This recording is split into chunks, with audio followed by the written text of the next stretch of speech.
Hello बच्चों, कैसे हो आप सब। Welcome to Rawal commerce classes. Hope कि आपकी पढ़ाई बहुत अच्छे से चल रही होगी। बच्चों, प्रीवियसली हमने चैप्टर कवर करा था death of a partner. Death of a partner में मैंने आपको क्या सिखाया था कि how to prepare deceased partner capital account. Deceased partner capital account के बाद मैंने आपको लोन अकाउंट बताया था। लोन अकाउंट में हमने ये करा था कि हमने कंबाइन करके ही कर लिया था कि डेथ ऑफ अ पार्टनर और रिटायरिंग पार्टनर का लोन अकाउंट कैसे बनता है। इसके मैंने आपको 3 मेथड्स करवाए थे बहुत अच्छे से, वो आप अच्छे से प्रिपेयर कर लेना। ठीक है, अब मेरा जो नेक्स्ट चैप्टर चलने लगा बेटा, वो मेरा नेक्स्ट चैप्टर है डिसोल्यूशन। ठीक है, डिसोल्यूशन। और डिसोल्यूशन में हमने क्या क्या करना है। डिसोल्यूशन में dissolution of a partnership form. ठीक है, dissolution of partnership form. Partnership firm क्या होती है डिसोल्यूशन। ठीक है, डिसोल्यूशन को मतलब होता है बेटा फर्म को बंद कर देना। ठीक है, पहले हमने चैप्टर पढ़ा था सबसे पहले फंडामेंटल्स कि क्या बेसिक्स होते हैं पार्टनरशिप के। फिर हमने करा कि गुडविल कैसे कैलकुलेट करते हैं, प्रॉफिट शेयरिंग रेशो में चेंज आती है तो हम क्या करेंगे। फिर हमने ये करा कि अगर कोई पार्टनर एडमिट होता है या रिटायर होता है या डेथ होती है तो हमने उसको कैसे मीन्स उनके साथ कैसे डील करना है, क्या क्या कौन कौन से हमने अकाउंट्स बनाने हैं। अब बच्चे जो हमारा है वो है dissolution of a partnership firm.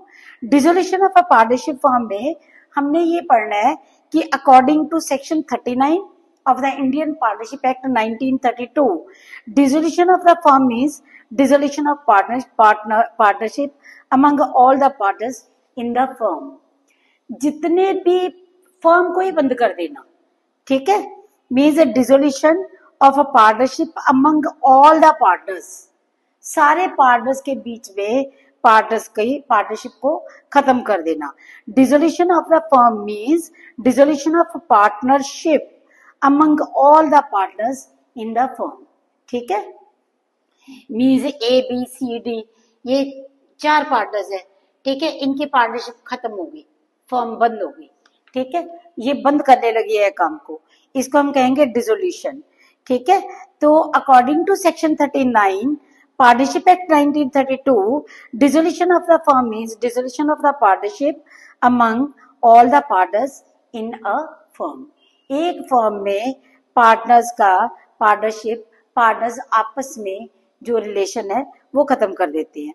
Modes of dissolution of a firm, कौन कौन से मोड्स हैं। ठीक है, किस तरह से हम पार्टनरशिप को खत्म कर सकते हैं, पार्टनरशिप फर्म को खत्म कर सकते हैं। पहला, बाय म्यूचुअल एग्रीमेंट। पार्टनर्स में म्यूचुअल एग्रीमेंट हो गया कि हमने पार्टनरशिप फर्म को डिसॉल्व कर देना है। ठीक है, कंपल्सरी डिसोल्यूशन। ठीक है, व्हेन ऑल द पार्टनर्स और all the partners except one become insolvent. एक पार्टनर का दिवाला निकल जाता है या सारों का निकल जाता है। When business of the firms, जैसे बिजनेस है अनलॉफुल हो जाता है। ठीक है, कानून के दायरे से जो बाहर हो जाता है, जो जिस तरह से काम करना चाहिए, जो लॉफुल एक्टिविटीज नहीं है बिजनेस की। By notice, in case a partnership is at will, the firm may be dissolved by any partner giving notice in writing to all the other partners of his intention to dissolve the firm। Notice दे देते हैं partners कि हमारी ये intention है कि partnership को खत्म कर दिया जाए। On happening of an event a firm may be dissolved, firm बंद हो सकती है कब। A firm may be dissolved in any of the following events in the partnership deed so provides। देखो, on expiry of the firm for which the firm was constituted, मतलब जिस purpose के लिए फर्म को बनाया गया था वो पर्पज है वो हमारा खत्म हो जाता है। On completion of the venture, हमने कोई वेंचर को कंप्लीट करना था, कोई पार्ट था बिजनेस का, मीन्स हमने एक काम को एक प्रोजेक्ट को कंप्लीट करना था, वो खत्म हो गया तो पार्टनरशिप भी खत्म हो गई। On death of a partner if the partnership deed does not provide for the continuation of the firm, किसी पार्टनर की डेथ हो जाती है और उस केस में फर्म को कंटिन्यू नहीं करा जा सकता। ठीक है, on adjustments of the partners as on adjudication of a partners as insolvent, partners insolvent हो जाते हैं। डिसोल्यूशन बाय कोर्ट, कोर्ट ही कह देता है कि फर्म को बंद कर दो। Court may pass order for the dissolution of the firm when a partner becomes a person of unsound mind. एक पर्सन है अनसाउंड माइंड का है, ठीक है, उसका दिमाग ठीक नहीं है, ठीक है, तो कोर्ट कह सकती है कि पार्टनरशिप को बंद कर दो, फर्म को बंद कर दो। अ partner becomes permanently incapable of performing his duty. एक पर्सन परमानेंटली जो पार्टनर है इनकैपेबल हो जाता है, ड्यूटीज परफॉर्म नहीं कर पाता।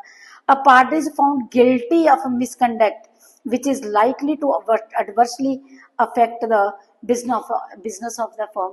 कोई पार्टनर का ऐसा कोई काम जिससे बिजनेस की रेपुटेशन डाउन होती है, उसका कोई मीन्स उसने कुछ ऐसा कुछ मिसकंडक्ट हो गया उससे, तो भी मीन्स कोर्ट कह सकता है कि इसको बंद करो। Partnership agreement is breached persistently by a partner और पार्टनर्स, मीन्स ब्रीच ऑफ कुछ ऐसा जो कुछ क्लॉजेज है उनमें ब्रीच हो जाता है, कुछ मीन्स जैसे ब्रीच ऑफ कॉन्ट्रैक्ट हो जाता है, ठीक है, तो भी बंद करना पड़ेगा। Court find dissolution of the firm justified, court को ही लगता है कि ये जस्टिफाइड है कि बिजनेस को फर्म को बंद कर दिया जाए। The business of the firm can not be carried on except, means business में सिर्फ लॉसेज ही हैं, ठीक है, प्रॉफिट्स अर्न हो ही नहीं सकते, तो भी हम बिजनेस करके क्या करेंगे। बच्चों देखो इसमें हमने क्या करना है, मेन जो मेरा काम है अभी स्टार्ट हो रहा है, हमने क्या करना है डिसोल्यूशन में। डिसोल्यूशन में हमारे कौन कौन से अकाउंट्स बनेंगे, देखो डिसोल्यूशन में एक तो हमारा बनेगा रियलाइजेशन अकाउंट, रियलाइजेशन अकाउंट, ठीक है, फर्स्ट। दूसरे हमारे बनेंगे पार्टनर्स कैपिटल अकाउंट्स, ठीक है। देखो बच्चों नेक्स्ट हमने बनाना है पार्टनर्स कैपिटल अकाउंट, ठीक है। पार्टनर्स कैपिटल अकाउंट के बाद बच्चों हमने बनाना है कैश एंड बैंक अकाउंट या कैश ऑब्लिक बैंक अकाउंट, ठीक है। ये तीन अकाउंट है जो हमने बना रहे हैं। पहले मैंने बताया realisation account, partners capital account, cash और बैंक अकाउंट, ठीक है। इसमें बच्चों मैं आपको सारे स्टेप्स बताऊंगी कि रियलाइजेशन अकाउंट में कौन कौन से स्टेप्स हैं, किन स्टेप्स को फॉलो करोगे आप और आपका रियलाइजेशन अकाउंट बनेगा, ठीक है। पार्टनर्स कैपिटल अकाउंट कैसे बनेंगे और कैश ऑब्लिक बैंक अकाउंट कैसे बनेगा, और जो पार्टनर का लोन है, ठीक है, इसमें भी आपको पार्टनर के लोन गिवन होंगे, ठीक है, पार्टनर्स के लोन की क्या ट्रीटमेंट होगी, ठीक है। या अगर आपको बोल देते हैं कि पार्टनर्स लोन अकाउंट बनाओ तो आप पार्टनर्स लोन अकाउंट कैसे बनाओगे। हाँ जी बच्चों मैं बताने जा रही हूँ कि how to prepare realisation account and steps for preparing realisation account. आपको क्या स्टेटमेंट में गिवन होएगा, let A and B are partners in the ratio of 3:2, ठीक है। देखो let A and B are partners in 3:2, their balance sheet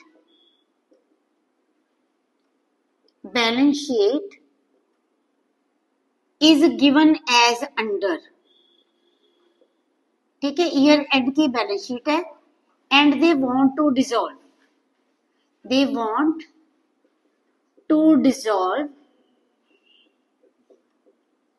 there firm.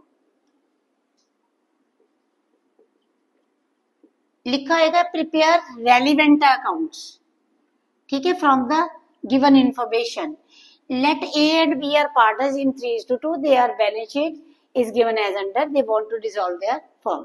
देखो बच्चों यहाँ पे मैं मैक्सिमम इंफॉर्मेशन लेके चलूंगी कि कौन कौन सी इंफॉर्मेशन आपके पास गिवन होएगी, ठीक है, मैक्सिमम इंफॉर्मेशन। इसी के साथ ही मैं एडिशनल इंफॉर्मेशन लिखूंगी और मैं आपको बताऊंगी स्टेप्स, ठीक है, कि आपका रियलाइजेशन अकाउंट कैसे प्रिपेयर होएगा, ठीक है जी। यहाँ पे मेरी आएगी जो एडिशनल इंफॉर्मेशन। देखो बेटा ये मेरी लायबिलिटीज साइड है, लायबिलिटीज रुपीज, एसेट्स रुपीज। इधर मैंने लिखा है cash cash bank stock debtors, cash bank stock debtors, इधर गिवन है प्रोविजन, ठीक है, land and building, plant and machinery, goodwill, A's loan, Mrs A loan, A's loan on asset side, ठीक है, एडवर्टीजमेंट सस्पेंस, ठीक है, लाइबिलिटी साइड पे मेरे पास बच्चों गिवन है sundry creditors, bills payable, bank overdraft,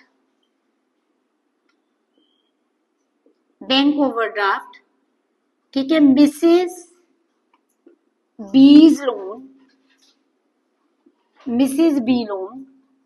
ठीक है, कैपिटल, इसके ऊपर गिवन है जनरल रिजर्व, ठीक है, कैपिटल ए और बी के, ये मेन चीजें मैंने ले ली है, ठीक है। देखो cash bank stock debtors provision land and building plant and machinery goodwill A's loan advertisement suspense sundry creditors bills payable bank overdraft Mrs B loan, ठीक है, जनरल रिजर्व है, कैपिटल है, ठीक है जी। नीचे एडिशनल इंफॉर्मेशन में मैं लिख रही हूं एसेट्स रियलाइज्ड एज अंडर, ठीक है, stock for ₹20,000, stock for ₹20,000, plant and machinery for ₹2 lakh. मैंने यहाँ पे कोई अमाउंट नहीं ली, ठीक है, क्योंकि मैंने सिर्फ आपको स्टेप्स क्लियर करने हैं। उसके बाद देखो नंबर 2 में Mr B assumed to pay off Mrs B loan. Mr B कहता है कि मैं मिसेस बी का लोन पे कर दूंगा। Number 3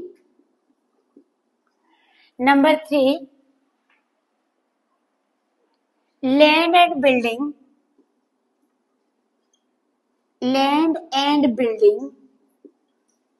is taken over, land and building is taken over by Mr. A, ठीक है, land and building is taken over by Mr.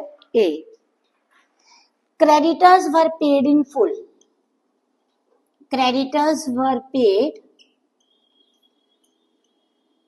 in full, prepare realization account,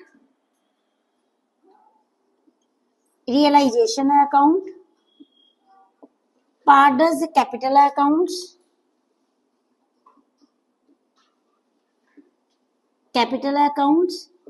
and cash oblique bank account, ठीक है। ये मैं आपको steps बताऊंगी कि आपके कौन कौन से स्टेप्स हैं। ये थी मेरी स्टेटमेंट, ठीक है बच्चों। अब देखो सबसे पहले हमने बनाना है रियलाइजेशन अकाउंट। रियलाइजेशन अकाउंट के कौन कौन से स्टेप्स हैं। Number 1 to close all the assets,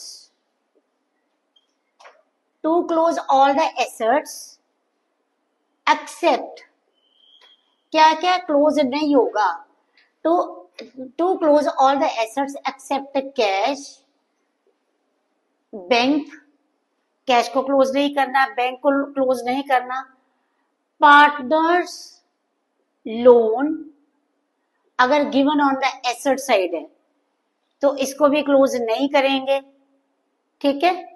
advertisement suspense advertisement suspense, इसको भी क्लोज नहीं करना, एडवर्टीजमेंट सस्पेंस अकाउंट को क्लोज नहीं करेंगे, ठीक है। To close all the assets except cash, bank, partners loan, advertisement suspense, ठीक है। अगर पी एंड एल आपको गिवन है, P and L account if given on the asset side, given on asset side, इसको भी क्लोज नहीं करना, ठीक है। ये पहला स्टेप है आपका। देखो अगर आप कैश और बैंक को क्लोज नहीं करते हो तो ये कहां पे जाएगा, कैश बैंक, इसको आप लिखोगे कैश एंड बैंक अकाउंट में टू बैलेंस ब्रॉट डाउन, इसको आप ऐसे लिखोगे कैश एंड बैंक को। पार्टनर का लोन है बेटा, पार्टनर का लोन, अभी मैंने नीचे यहाँ पे एडजस्टमेंट में कुछ नहीं लिखा, ना तो मैंने लिखा है कोई सेटलमेंट है, ना कोई एसेट एक्सेप्ट कर रहा है। अगर सिंपल लोन लिखा गया है एसेट साइड में तो फर्म ने रिकवर कर लेना है, बाकी मैं लोन के डिफरेंट केसेस भी आपको करवाऊंगी। सपोज नीचे कुछ नहीं है, कोई इंफॉर्मेशन नहीं है, तो जो ए का लोन है, ठीक है, ए का लोन जो पार्टनर का लोन है एसेट साइड पे है, पार्टनर्स लोन, और नीचे कोई इंफॉर्मेशन लोन के रिगार्डिंग नहीं है, तो ये कैश एंड बैंक अकाउंट में डेबिट हो जाएगा, डेबिट साइड पे in cash and bank account, cash oblique bank account में डेबिट साइड पे आएगा टू पार्टनर्स लोन, ठीक है। उसके बाद देखो बेटा एडवर्टीजमेंट सस्पेंस है, इसको हम राइट ऑफ कर देते हैं, एडवर्टीजमेंट सस्पेंस को, मींस पार्टनर्स कैपिटल अकाउंट में डेबिट होगा, ये पार्टनर्स कैपिटल अकाउंट में, ठीक है, डेबिट होगा ये प्रॉफिट शेयरिंग रेशियो में, जैसे हम राइट ऑफ करते थे बाकी चैप्टर्स में टू एडवर्टीजमेंट सस्पेंस, इसको भी हमने राइट ऑफ कर देना है। और जो प्रॉफिट एंड लॉस अकाउंट है ये भी पार्टनर्स कैपिटल अकाउंट में डेबिट हो जाएगा क्योंकि ये भी लॉस है, ठीक है, समझ गए बात को। कैश एंड बैंक मीन्स हमारे पास कैश इन हैंड है, बैंक बैलेंस है, कैश एंड बैंक अकाउंट में to balance brought down. Partner का लोन मैं डिफरेंट केसेस करवाऊंगी बाद में आपको, लेकिन जो पार्टनर का लोन है अगर सिंपल एसेट साइड पे और कोई नीचे एडिशनल इंफॉर्मेशन में नहीं है कुछ, तो सीधा कैश एंड बैंक अकाउंट में डेबिट साइड पे लिख देना है to partners loan, means firm ने पार्टनर को पैसा दिया था, फर्म ने पार्टनर से पैसा ले लेना है, ठीक है। पी एंड एल अकाउंट अगर प्रॉफिट एंड लॉस अकाउंट है तो मतलब ये लॉस है, ये एसेट साइड पे है, तो ये पार्टनर्स कैपिटल अकाउंट में डेबिट साइड पे आपने लिख देना है, प्रॉफिट शेयरिंग रेशो में पार्टनर्स में लॉस डिस्ट्रीब्यूट हो जाएगा, ठीक है जी। और एंट्री क्या बनेगी, इसकी एंट्री बनेगी रियलाइजेशन अकाउंट डेबिट, जब हम एसेट्स को क्लोज करेंगे realisation account debit to sundry assets account, ठीक है। अब चलते हैं स्टेप 2 पे, to close all the liabilities, all the liabilities of the partners to of the firm, to close all the liabilities, जैसे क्रेडिटर्स है, बिल्स पेबल है, bank overdraft है, इसको आपने क्लोज कर देना है, एक्सेप्ट किस किस के अलावा, एक तो जैसे रिजर्व्स है, एक्सेप्ट रिजर्व्स, ठीक है, पी एंड एल अकाउंट, ठीक है, वर्कमैन कंपनसेशन रिजर्व की मैं आपको ट्रीटमेंट करवाऊंगी, ठीक है। To close all the liabilities except reserve, P and L account, ठीक है, capital of the partners, capital of the partners,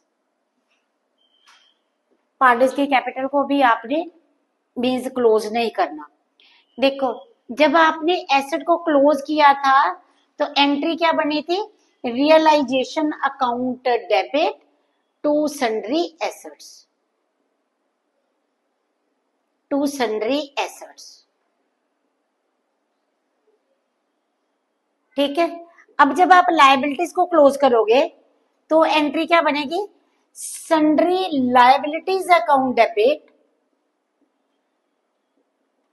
liabilities account debit to realisation account. अब हमने लायबिलिटीज को तो क्लोज कर दिया, जो मैंने एक्सेप्ट लिखवाया उसका आप क्या करोगे? देखो, रिजर्व्स पार्टनर्स कैपिटल अकाउंट में डिस्ट्रीब्यूट हो जाएंगे, रिजर्व्स पार्टनर्स कैपिटल अकाउंट्स में क्रेडिट हो जाएंगे, क्रेडिट साइड पे क्रेडिट जो सॉरी इनकी प्रॉफिट शेयरिंग रेशो में। ठीक है, उसके बाद देखो, उसके बाद मैंने क्या छोड़ा था, जैसे जनरल रिजर्व है, रिजर्व फंड है, ये डिस्ट्रीब्यूट हो गए। पी एंड एल अगर दिया होता तो पी एंड एल भी डिस्ट्रीब्यूट हो जाएगा पार्टनर्स कैपिटल अकाउंट में, P and L account partners capital accounts में क्रेडिट हो जाएगा, क्रेडिट साइड पे प्रॉफिट शेयरिंग रेशो में। और पार्टनर की जो कैपिटल है, पार्टनर की कैपिटल वो आएगी पार्टनर्स कैपिटल अकाउंट्स में, कैपिटल अकाउंट्स में as to balance sorry by balance brought down. ठीक है, ये हो गए आपके 2 स्टेप्स। अब चलते हैं, आप इसका स्क्रीनशॉट लो। अभी मैं आपको नेक्स्ट स्टेप करवाती हूँ। एसेट्स क्लोज करी तो realisation account debit to sundry assets, liabilities close करी तो sundry liabilities account debit to realisation. ठीक है, अभी हम चलते हैं नेक्स्ट स्टेप पे।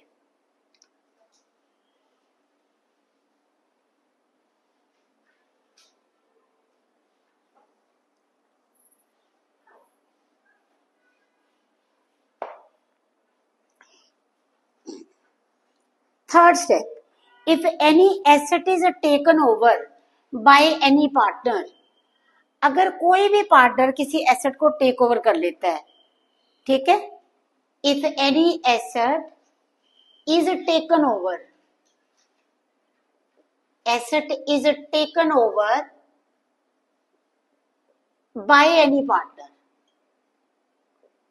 कोई पार्टनर किसी एसेट को टेक ओवर कर लेता है।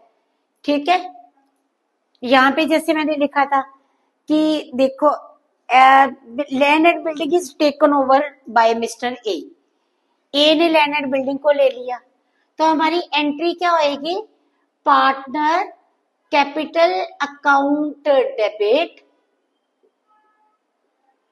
To realisation account, to realisation account, partner capital account debit to realisation account. एक तो ये पार्टनर्स कैपिटल अकाउंट में डेबिट साइड पे आ जाएगा, डेबिट साइड पे। दूसरा, रियलाइजेशन अकाउंट में हमने रियलाइजेशन अकाउंट में क्रेडिट साइड पे लिख देना है, और क्या लिखना है? बाय, जैसे यहाँ पे ए ने एसेट टेकन करी थी तो हमने लिखना है बाय, ए ले रहा है एसेट को तो बाय ए कैपिटल अकाउंट, बी ले रहा तो बी कैपिटल अकाउंट, यहाँ पे लिखा बाय पार्टनर कैपिटल अकाउंट।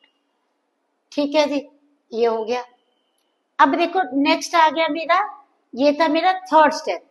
अब आ गया fourth step, if any liability is assumed by any partner, is assumed by any partner. अगर कोई पार्टनर कहता है कि मैं अपनी वाइफ का लोन पे कर दूंगा, मैं क्रेडिटर्स को पे कर दूंगा, मैं बैंक को पे कर दूंगा, ठीक है, तो अब देखो बच्चों, अगर कोई लायबिलिटी कोई पार्टनर रिज्यूम करता है तो एंट्री होएगी realisation account debit to partner capital account. जैसे यहाँ पे ए ने बोलना था कि मैं अपनी वाइफ का लोन है खुद पे कर दूंगा, sorry Mr B assumed to pay off. ठीक है, एक तो रियलाइजेशन अकाउंट में डेबिट हो जाएगा, रियलाइजेशन अकाउंट में डेबिट साइड पे हमने लिख देना है। ठीक है, डेबिट साइड पे हम क्या लिखेंगे? To partner capital account.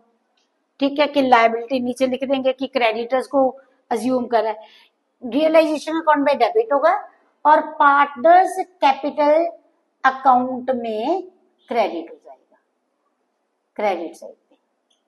ठीक है जी, पहले था एसेट्स को क्लोज करा, लायबिलिटीज को क्लोज करा, asset is taken over by any partner, अगर liabilities assumed by any partner, तो क्या ट्रीटमेंट होगी।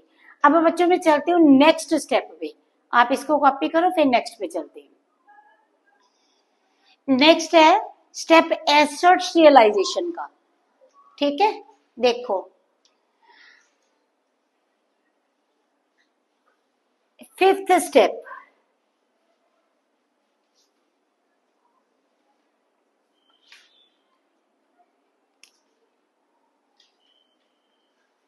फिफ्थ स्टेप में क्या है बेटा, if assets are realised, assets को हम बेचते हैं तो क्या होगा, तो एंट्री होती है bank account debit to realisation, bank account debit to realisation,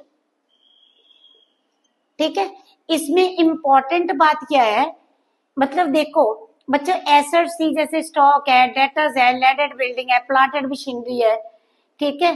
तो इन एसेट्स को जब हम बेचते हैं, कुछ एसेट्स का तो नीचे मेंशन करा होता है कि इन एसेट्स को सेल कर दिया, कुछ एसेट्स के बारे में मेंशन ही नहीं करा होता कि इनको सेल करा है, तो आपने इनको रियलाइज करना है इनकी बुक वैल्यू पे, ठीक है। बैलेंस शीट में जो बुक वैल्यू दी हुई है उसी पे आपने इनको रियलाइज कर देना है। कौन सी एसेट्स हैं जो रियलाइज नहीं होती, इंटेंजिबल एसेट्स हैं जो रियलाइज नहीं करनी है, goodwill not to be realised, goodwill नहीं आएगी बुक वैल्यू पे, गुडविल का अगर लिखा हुआ है कि रियलाइज हुई है तो रियलाइज होएगी, ठीक है। अगर गुडविल है जैसे, उसके बाद आ गया बच्चों आपका गुडविल के साथ ही पेटेंट्स, कंप्यूटर सॉफ्टवेयर है, ठीक है, computer software, if given in additional, given है in additional information, additional information में लिखा हुआ है, if given in additional information these are realised, these are realized, then these are realized, then to be entered in realization account, otherwise अगर कुछ नहीं given है तो otherwise not to be taken, इनको आपने नहीं लेना, ठीक है। इंटेंजिबल एसेट्स है, ठीक है, जैसे आपकी गुडविल है, पेटेंट्स है, कंप्यूटर सॉफ्टवेयर है, तो इनको अगर आपने सेल लिखा हुआ है, इनका लिखा हुआ है एडिशनल में रियलाइज करा तो होगा, नहीं तो नहीं होगा। जो इंफॉर्मेशन गिवन है एडिशनल में एसेट्स को बेचा वो तो रियलाइज है ही है, अगर कुछ नहीं हुई तो इनके अलावा बाकी की एसेट्स को हमने assets are realised at book value, ठीक है, एट बुक वैल्यू, ठीक है। इफ इन एडिशनल इंफॉर्मेशन किसी एसेट के बारे में नहीं गिवन है तो उन एसेट्स को हमने क्या लेना है कि ये बुक वैल्यू पे रियलाइज होएगी, ठीक है। एंट्री क्या बनती है, bank account debit to realisation, एक तो ये बैंक में डेबिट हो जाएंगी और दूसरा बैंक अकाउंट में इसको एंटर करना है डेबिट साइड पे, डेबिट साइड पे टू रियलाइजेशन लिख के, दूसरा रियलाइजेशन अकाउंट में इसको आपने क्या कर देना है, एसेट्स को क्रेडिट कर देना है, मींस क्रेडिट साइड पे लिखना है बाय बैंक के हेड के अंडर, ठीक है। ये होगी हमारी एसेट्स रियलाइज्ड। अब बात करते हैं लायबिलिटीज को पे ऑफ करने की, लायबिलिटीज को पे ऑफ करना, लायबिलिटीज पेड ऑफ। देखो बच्चों जिन लायबिलिटीज का लिखा हुआ है या नहीं लिखा हुआ है, all liabilities are to be paid except self created liabilities, ठीक है। आपको सन्डी क्रेडिटर्स को पे करना पड़ेगा, बिल्स पेएबल को पे करना पड़ेगा, बैंक ओवरड्राफ्ट को पे करना पड़ेगा। आप ये सोच लो कि जो इंस्टीट्यूशंस है, जो ऑर्गेनाइजेशन है, जो पर्संस है, अगर आप उनको नहीं पे करोगे तो वो आपका सिर फाड़ देंगे, तो उनको तो आपको पे करना ही पड़ेगा, ठीक है। लेकिन प्रोविजन फॉर डाउटफुल डेट्स है, ये सेल्फ क्रिएटेड है, डेप्रिसिएशन रिजर्व ये सेल्फ क्रिएटेड है, तो इनको आपने नहीं पे करना, ठीक है। Liabilities, all liabilities are to be paid off, to be paid off, except self-created liabilities. अब सेल्फ क्रिएटेड लायबिलिटीज कौन सी है? ठीक है, self created liabilities,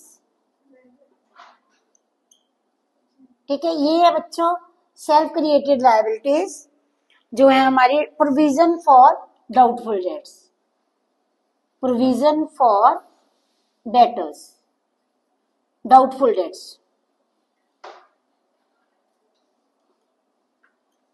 depreciation reserve, depreciation reserve, investment fluctuation reserve, investment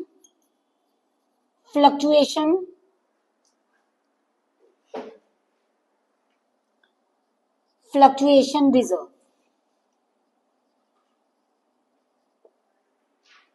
ठीक है बच्चों, देखो एसेट्स को बेचा, लायबिलिटीज को पे ऑफ करा, ठीक है, पहले था एसेट्स को क्लोज करा, लायबिलिटीज को क्लोज करा, asset taken over, liabilities assumed, उसके बाद बच्चों हमारे पास आ गया assets realised, liabilities paid off. अब आपने एंड पे क्या करना है, रियलाइजेशन अकाउंट का टोटल करना है, end if credit side is bigger, debit is shorter, it means there is a profit. ठीक है, if in realisation account debit side, आप फिर से सुनो, if in realisation account debit side is bigger, sorry credit side is bigger, debit side is shorter by bank, assets को बेचा था ना आपने बाय बैंक, क्रेडिट साइड पे आपका, अगर क्रेडिट साइड बिगर है, डेबिट साइड शॉर्टर है, तो there is a gain on realisation. ठीक है, और अगर इसके उल्टा मीन्स आपकी डेबिट साइड बिगर है और क्रेडिट साइड शॉर्टर है, तो हमें लॉस हो जाएगा, loss on realisation partners capital account में डिस्ट्रीब्यूट करा जाएगा। बाकी बच्चों हम नेक्स्ट वीडियो में कवर करते हैं, ये मैंने आपको स्टेप्स करवाए हैं, जब मैं आपको समझ करवाऊंगी तो मैं इन स्टेप्स के अकॉर्डिंगली करवाती जाऊंगी। ठीक है, अगर आपको मेरा पढ़ाया पसंद आ रहा है तो चैनल को शेयर करना, वीडियो को लाइक करना और शेयर करना। Thanks to all of you for watching this.